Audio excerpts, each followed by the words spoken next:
asalaamaaleykum wa rahmatullah wa barakaatu. Tey incha allahu rabbi dama ñëw indi leen encore secret tey bi nag secret bu naturel la ndaxte dafa am ñu bari ñoo xam ne ci chaîne bi mënuñoo bind alxuraan. Parfois da ngay joxe dara ñu bëgg ko jëfandikoo mais duñ xam naka la ñuy def.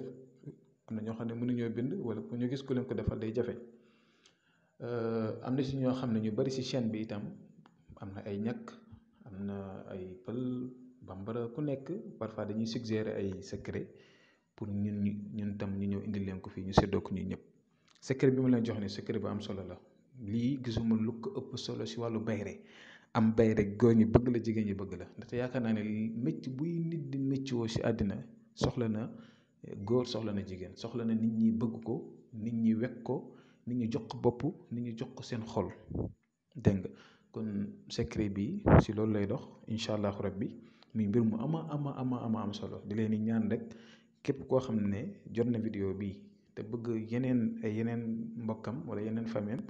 ñu jëriñoo si na ko partagé ñëpp mën see jot ndaxte mbir mu am solo la man mi di wax yéen dama ko jëfandikoo. Pour ñi may demandé jaaro yi jamono ji moom am nañ si ay commande ñu bëri ay nit ñu ko sant. Incha allah rabbi xam naa fii ak fan yii rek lépp dina yemb dina pare ku si nekk sa commande nga mën koy jot comme li ma leen ko doon faral di waxee rek dañuy dimbalante ak yéen nekkul dara lu dul dimbalante ak yéen rek parce que dafa am ñu koy soxla te parfois bu ñu demee si biti wala ñu dem si ñeneen danañ koy seeral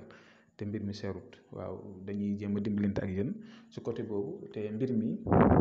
jaaro bi day tax ñi nga xam ne mënuñoo takk mënuñoo sangu buñ ko takkee moo xam si wàllu wërsëg kaaraange ubbeekaay. Dégg nga si wàllu diggante dañ ko siy def waaw kon nag incha allahu rabbi ñi nga xam ne jot nañoo commandé maa leen ñuy wax ne leen fan yi incha allah rabbi dinañ xool naka la ñuy def mu leen ko livré kon secret tey bi si leen di jug secret bi lu yomb la li ngeen gis seen photo bi muy loolu noonu mel ni sunguf waaw mën nañ ko tuddee loolu mais suufur lañ ko wax suufur jaune mooy sunguf bu jaune bi parfois bu demee si carrière yooyu dafay faral di am. waaye suufur jaune la tudd suufur jaune boobu ngay ut beneen almet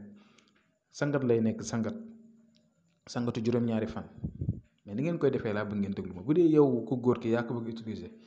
da ngay ut sa benn siwo boo xam ne dana la mën a sang juróom-ñaari fan waaw bëgguma lay siwo boo xam ne dana la mën a sang juróom-ñaari fan